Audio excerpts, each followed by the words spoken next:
प्यारे बच्चों, आज हम प्रश्नावली 3.2 के सवाल करेंगे। तो सबसे पहला सवाल है, किन्हीं दो संख्याओं का योग सम होता है या विषम यदि वे दोनों विषम संख्याएं हों, और दूसरा भाग है यदि दोनों सम संख्याएं हैं। तो किन्हीं भी दो संख्याओं का योग, जैसे हम पहले तो ये समझते हैं कि सम और विषम संख्याएं कौन सी होती हैं। सम संख्याएं वो होती हैं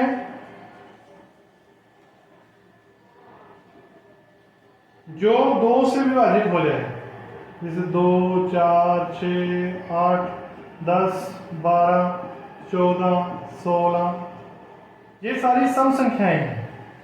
तो कोई भी नंबर हो, जैसे मान लीजिए 98 है, हमने इसको चेक करना होगा ये सम है या विषम। हम इसका इकाई का देखेंगे, ये यहाँ पर ये 8 है जैसे, तो यदि ये 2 से भाग हो जाता है पूरा पूरा तो ये सम संख्या है। तो जैसे 98 एक सम संख्या है, ठीक है। इसी प्रकार विषम संख्या है, इन संख्याओं को छोड़कर जो 2 से पूरी पूरी भाग नहीं होती वो सारी संख्याएं क्या कहलाती हैं? विषम संख्याएं। जैसे 1, 3, 5, 7, 9, 11, 13, ठीक। मान लीजिए कोई भी नंबर है आपके पास, जैसे 95 है, इसको चेक करना हो, पहले हमें ये देखो यहाँ पर 5 है इकाई का, तो ये यानी विषम संख्या है, 2 से पूरा पूरा भाग नहीं होगा। तो पहला सवाल में क्या कहता है कि इन दो संख्याओं का योग सम होगा या विषम यदि वो दोनों विषम संख्याएं हो।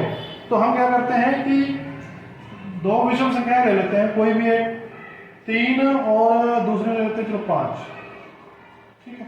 हम इनका जोड़ करके देख लेते हैं, 3 + 5, तो आंसर आ गया 8, जो कि एक सम संख्या है। तो किन्हीं भी दो विषम संख्याओं का यदि जोड़ करें तो उत्तर एक सम संख्या आएगा। अब हम किन्हीं दो सम संख्याओं को जोड़ करके देख लेते हैं। कोई भी दो सम संख्याएं, जैसे 2 और 4, ठीक है, इन दोनों का जोड़ करते हैं तो वो भी क्या है? एक सम संख्या।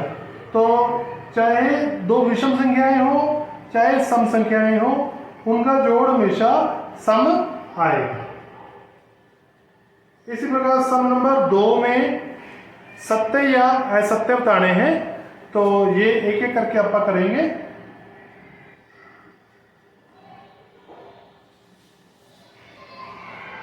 पहला है 3 विषम संख्याओं का योग सम होता है। 3 विषम संख्याओं का योग सम होता है, तो हमने क्या करना है? 3 विषम संख्याएं ले लेनी है, कोई भी 3 ले सकते हो, 3 ले ली, 5 ले ली और एक 7 ले ली। इनका जोड़ करके देख लेते हैं, तो 3 और 5 8 और 7 15। तो 3 विषम, ये क्या है? एक विषम संख्या। तो इन्होंने क्या लिखा है कि 3 विषम संख्याओं का योग सम होता है, तो ये क्या हो गया? असत्य, क्योंकि हमारे पास विषम आ गया है, ठीक है। इसका दूसरा भाग, 2 विषम संख्याओं और एक सम संख्या का योग सम होता है। तो 2 विषम संख्याएं, दूसरे भाग में भी हम ऐसे करेंगे। 2 विषम संख्याएं, कोई भी 2 विषम संख्या ले लेते, 3 और 5, और एक सम संख्या ले लेते हैं कोई भी, जैसे 6 ले ली। अब इनका जोड़ करते हैं, 3 और 2 विषम संख्या का जोड़ सम आ जाएगा, 5 और 3 8 और 6 जोड़ दिए 14। तो ये हमारे पास आंसर आएगा सम। तो 2 विषम संख्याओं और एक सम संख्या का योग सम होता है, तो हमारे पास सम ही आया है, तो ये दूसरा भाग हो गया सत्य। इसी प्रकार तीसरा भाग है, 3 विषम संख्याओं का गुणनफल विषम होता है।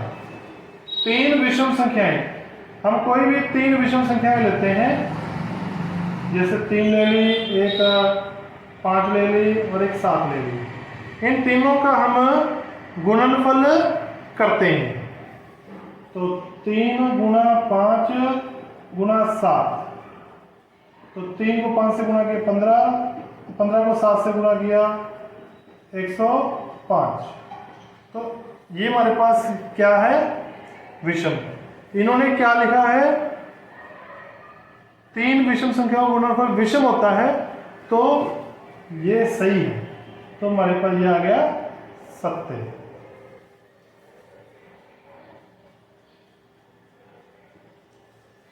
अगला भाग है, चौथा भाग, यदि किसी सम संख्या को 2 से भाग दिया जाए तो भागफल सदैव विषम होता है। सम संख्या, कोई भी सम संख्या लेते हैं, मान लीजिए 4 लेते हैं, इसको 2 से भाग करें तो 2 दूनी 4, तो ये एक सम संख्या आ गई। 2 को 2 से भाग करते हैं, 2 भी एक सम संख्या है, इसको 2 से भाग के तो हमारे पास किसी भी सम संख्या को, इन्होंने कहा है यदि किसी सम संख्या को 2 से भाग करें तो भागफल सदैव विषम संख्या होता है। तो भागफल सम भी आ सकता है, जैसे यहाँ पर इस केस में सम आ गया है, तो ये हो गया असत्य। इसी प्रकार 5वां भाग है इसका,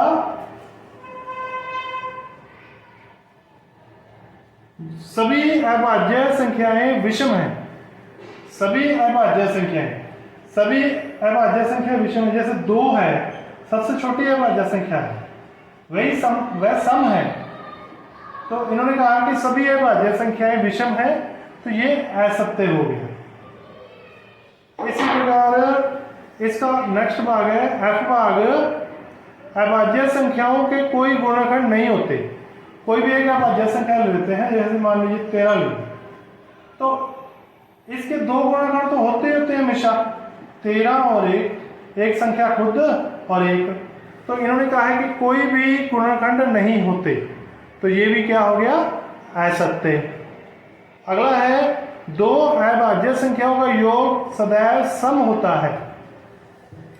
2 अभाज्य संख्याएं लेते हैं, उनका हम जोड़ करके देखते हैं, तो 2 + 3, 2 भी अभाज्य है, 3 भी अभाज्य है, इनका जोड़ 5 है। तो ये विषम आ गया है हमारे पास। इन्होंने कहा है कि सम होता है, तो ये भी क्या हो गया, असत्य।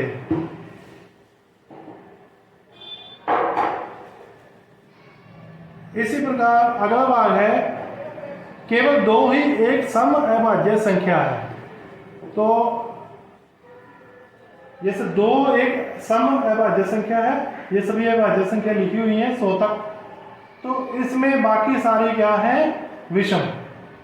तो ये सत्य है, केवल 2 ही एक सम अभाज्य संख्या है। सभी अभाज्य संख्याएं भाज्य संख्याएं हैं। सभी सम संख्याएं भाज्य संख्याएं हैं। तो सभी सम संख्याएं, जैसे 2 है, ये एक सम संख्या है, ये अभाज्य है। तो इन्होंने कहा है कि सभी सम संख्याएं भाज्य है, तो 2 एक अभाज्य है, तो इसलिए ये भी असत्य हो गया। नेक्स्ट है, 2 सम संख्याओं का गुणनफल सदैव सम होता है। हम 2 सम संख्याएं लिख लेते हैं पहले, कोई भी, जैसे 2 लिख ली, 4 लिख ली, ठीक है। तो अब हम इनका गुणनफल करते हैं, 2 × 4 8, ये एक सम संख्या आ गया है। तो 1 2 और करके देख लेते हैं, 4 × 6 24, तो ये भी सम आया है।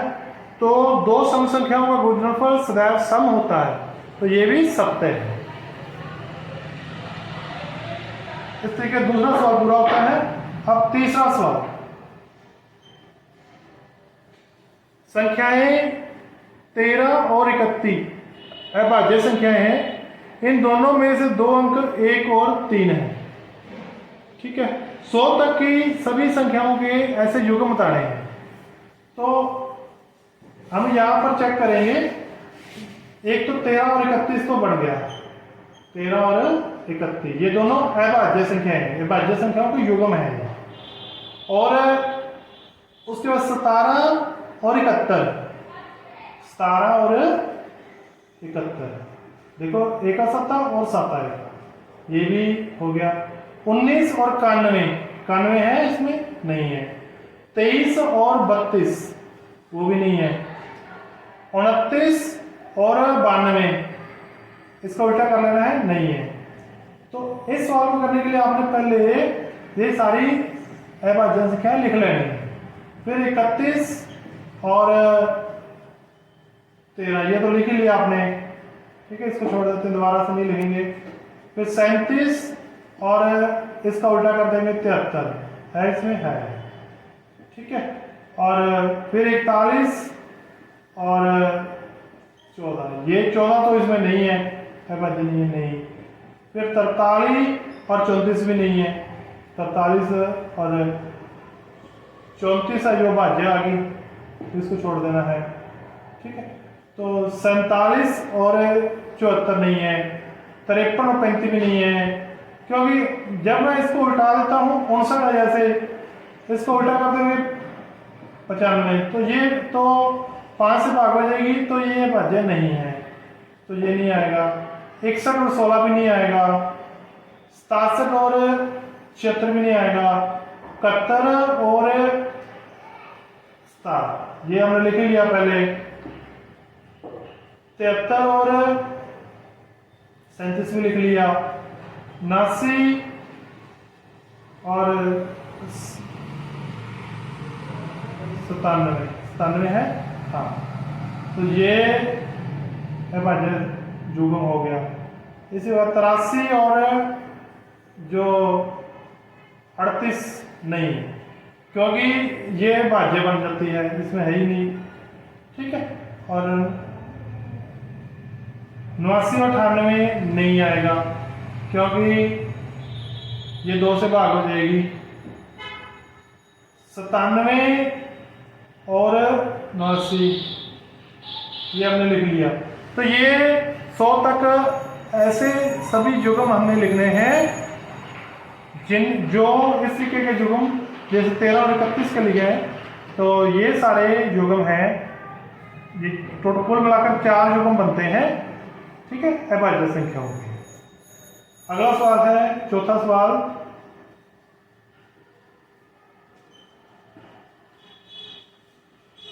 बीस से छोटी सभी अभाज्य और भाज्य संख्याएं अलग अलग लिखनी है।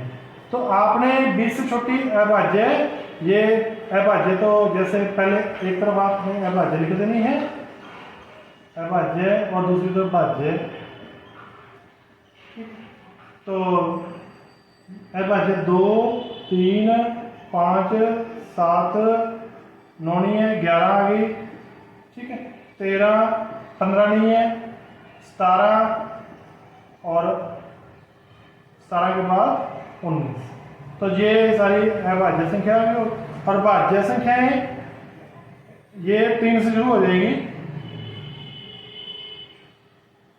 ठीक है, 3 नहीं है, 4 आ जाएगी, ठीक है, 6 जो इनके बीच में आ जाती है वो सारी भाज्य बनेगी, ठीक है, 8, 9, 10, 12, 13 नहीं, 14, 15, 16, ठीक है, 18, ठीक है। इन्होंने 20 से छोटी कहा है, तो ये वाली भाज्य होगी, ठीक है, और ये अभाज्य होगी। संख्या 1 है जो ना तो भाज्य में आएगी ना अभाज्य में आएगी, ठीक है, उसको हमने छोड़ देना है। अगला सवाल है, पांचवा, 1 और 10 के बीच में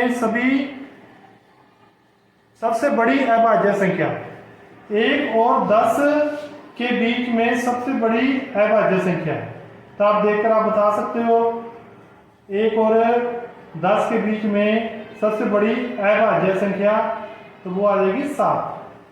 तो 5वें सवाल का आंसर क्या आएगा? 7। तो 7 सबसे बड़ी अभाज्य संख्या है। अगला है, निम्नलिखित को 2 विषम अभाज्य संख्याओं के योग के रूप में लिखना है। जैसे 44 है, इसका पहला भाग है 44, हमने इसको 2 विषम अभाज्य संख्याओं के योग के रूप में लिखना है। तो हम क्या करेंगे, इसमें से पहले जैसे दो तो सम है, हम इसमें से ये कुछ विषम अभाज्य संख्याएं हैं वो हम इसमें से माइनस करेंगे। जैसे 44 में से ये 3 माइनस किया, -3 41, तो ये भी एक अभाज्य संख्या है। ठीक है, तो हमारा जो पहला आंसर बन जाएगा 44 बराबर 41 प्लस 3। तो ये दोनों विषम भी हैं और अभाज्य संख्याएं भी हैं। तो इसी प्रकार इसका दूसरा भाग है 36। तो 36 को कैसे करना है, वैसे ही करेंगे हम। 36 में से 3 को घटाते हैं पहले, चलो 36 घटा 3 33 आ गया। ये भाज्य है, ठीक है, इसलिए इसको छोड़ देते हैं, 3 नहीं घटाते हैं। 3 के बाद हम 5 घटाते हैं, 36 में 5 घटाए 31। तो ये एक अभाज्य संख्या आ गई। तो दूसरा हमारा आंसर आ जाएगा 36 बराबर 31 और 5। ये दोनों अभाज्य संख्याएं हैं। ठीक है, इसी प्रकार अगला सवाल है 24। 24 को भी करने के लिए हम वैसे ही इसमें से पहले 3 घटाते हैं। 21 भाज्य है, इसलिए इसको छोड़ देते हैं। फिर 5 घटाते हैं 19। तो ये एक अभाज्य संख्या आ गई। तो इस तरीके से 24 को हम लिख सकते हैं 19 प्लस 5। तो क्या लिखेंगे, 24 को 19 प्लस 5। और इसका अगला भाग है 18। 18 को भी हमने ऐसे ही लिखना है। तो 18 में से पहले हम 3 घटाते हैं 15, जो कि भाज्य आ गई, ये नहीं चलेगा। फिर 5 घटाते हैं 13। तो 13 एक अभाज्य संख्या है, 5 भी अभाज्य है। तो 18 को लिख देते 13 प्लस 5। तो इस तरीके से ये सवाल हमारा पूरा हुआ। अगला है 7वां सवाल।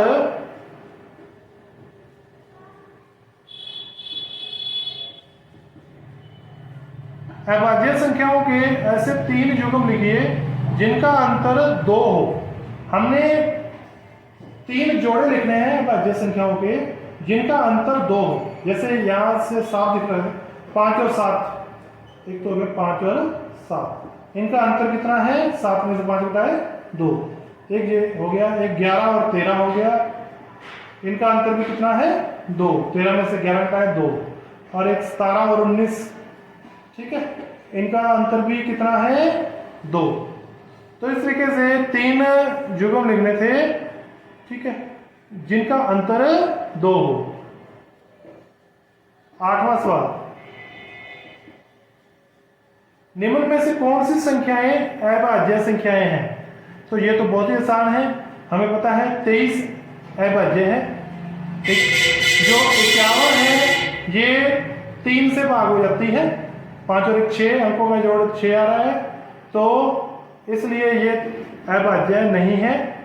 37 अभाज्य है और 26 2 से भाग हो रही है, तो ये भाज्य है, यानी अभाज्य नहीं है। अगला सम नंबर 9, 100 से छोटी 7 क्रमबद्ध भाज्य संख्याएं लिखिए जिनके बीच में कोई भी अभाज्य संख्या ना हो। तो देखो ये है संख्याएं हैं 90 से शुरू होती हैं, 90 91 92 93 94 95 और 96। ये देखो ये सभी भाज्य संख्याएं हैं, ठीक है, ये भी भाज्य है, ये 91 93 भी 94 95 भी 6। लगातार ये 7 संख्याएं आती हैं जो भाज्य हैं और इनके बीच में कोई भी अभाज्य संख्या नहीं है। तुम्हारा उत्तर आएगा 90 से लेकर 96 तक। सम नंबर 10,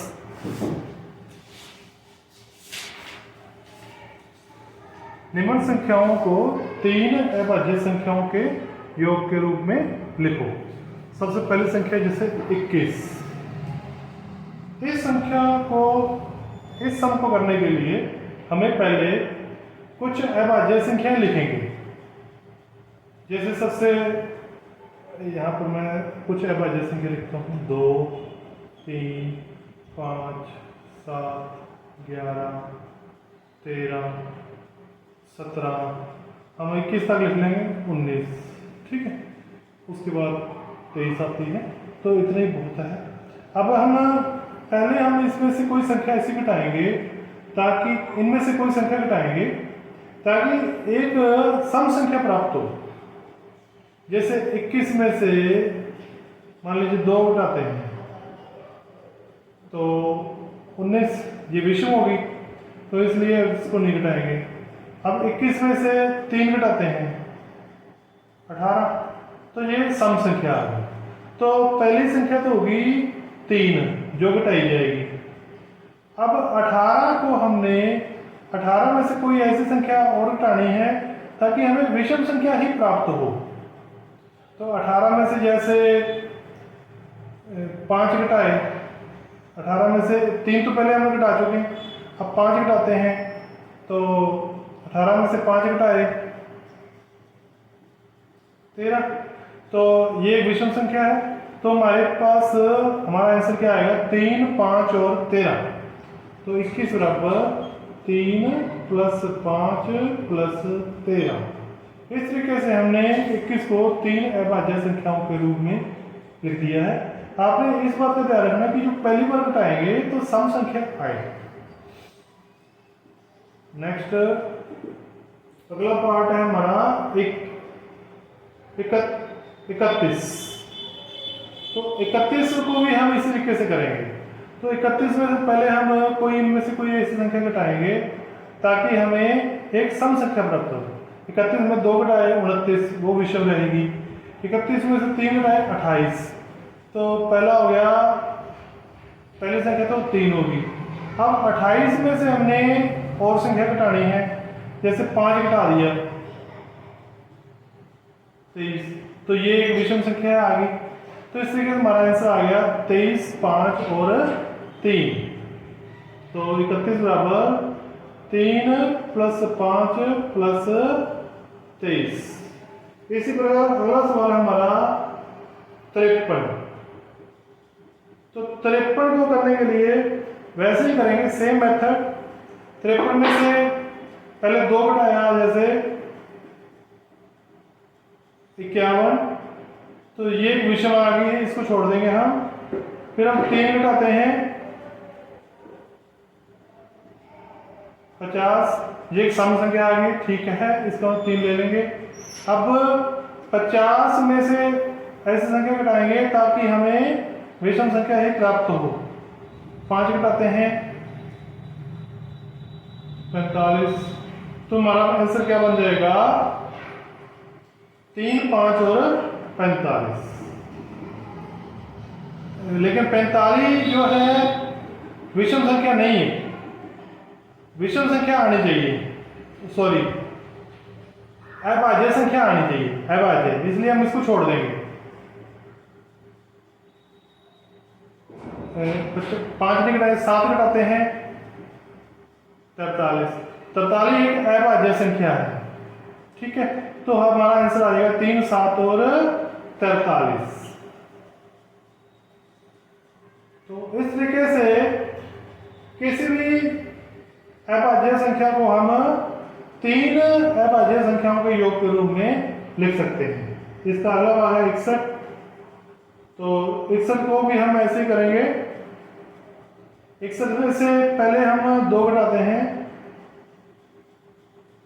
59, ये विषम आ गया है, इसलिए इसको छोड़ देंगे। सम आना चाहिए, पहले 3 घटाते हैं 58, अब 58 में से ये सम आ गया है। अब 58 में से अगली अभाज्य संख्या घटाते हैं, जैसे 5 घटाया 53, तो ये अभाज्य संख्या आ गई है। तो हमारा आंसर आ गया 3, 5 और 53। तो इस तरीके से ये सवाल कंप्लीट होता है। अगला सवाल है हमारा 11वां, 20 से छोटी अभाज्य संख्याओं के 5 युग्म लिखिए जिनका योग 5 से विभाज्य हो। यानी जैसे 3 + 7 दोनों अभाज्य संख्या है, इसका जोड़ आता है 10। तो सम नंबर 11,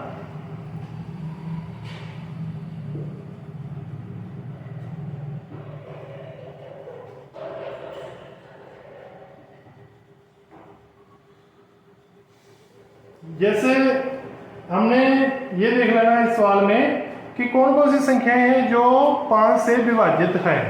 तो हमारा आंसर आया 5, 10, 15 और 20। तो हमने अब इनको अभाज्य संख्याओं के योग के रूप में लिख देना है। जैसे 5 बराबर बनेगा 2 + 3, 10 बराबर बनेगा 7 + 3, इसी को 15 बराबर बनेगा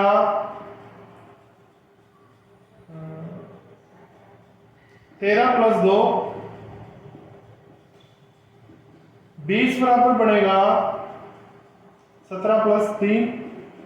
तो ये छोटा सा सवाल है, आप इसको कर सकते हो, या तो आप घटाव वाले तरीके से भी कर सकते हो। जैसे 5 में से 2 घटाया, इनमें से बारी बारी घटाकर आप कर सकते हो। 3 बच गया, 2 और 3 बन गया, 2 और 3 का जोड़ 10 है। 10 में से आप 2 घटा दो, जैसे मान लीजिए, तो ये सम संख्या आती है, अभाज्य नहीं आ रही, अभाज्य आनी चाहिए। तो 10 में से 3 घटाए 7 बन जाएगा।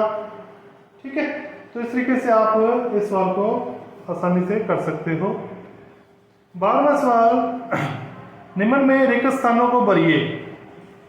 तो हमने रिक्त स्थान भरने हैं इस सवाल में। इसका ए भाग है, वह संख्या जिसके केवल 2 गुणनखंड हो, केवल 2 ही गुणनखंड हो, तो ऐसी संख्या को हम अभाज्य संख्या कहते हैं। एक तो वह संख्या खुद होती है और दूसरा संख्या 1, तो ऐसी संख्याओं को अभाज्य संख्या कहते हैं। वह संख्या जिसके 2 से अधिक गुणनखंड हो, जिसके 2 से अधिक गुणनखंड हो, उसको हम भाज्य संख्या कहते हैं। एक न तो भाज्य है और न ही अभाज्य है। संख्या 1 है जो, वो न तो भाज्य है और न ही अभाज्य है। तो अगला है सबसे छोटी अभाज्य संख्या। तो सबसे छोटी अभाज्य संख्या है 2। सबसे छोटी भाज्य संख्या, तो सबसे छोटी भाज्य संख्या देखो 2 अभाज्य है, 3 भी अभाज्य है, 4। तो सबसे छोटी भाज्य संख्या आएगी 4। सबसे छोटी सम संख्या, तो सबसे छोटी सम संख्या आएगी हमारे पास 2। इस तरीके से ये प्रश्नावली पूरी होती है।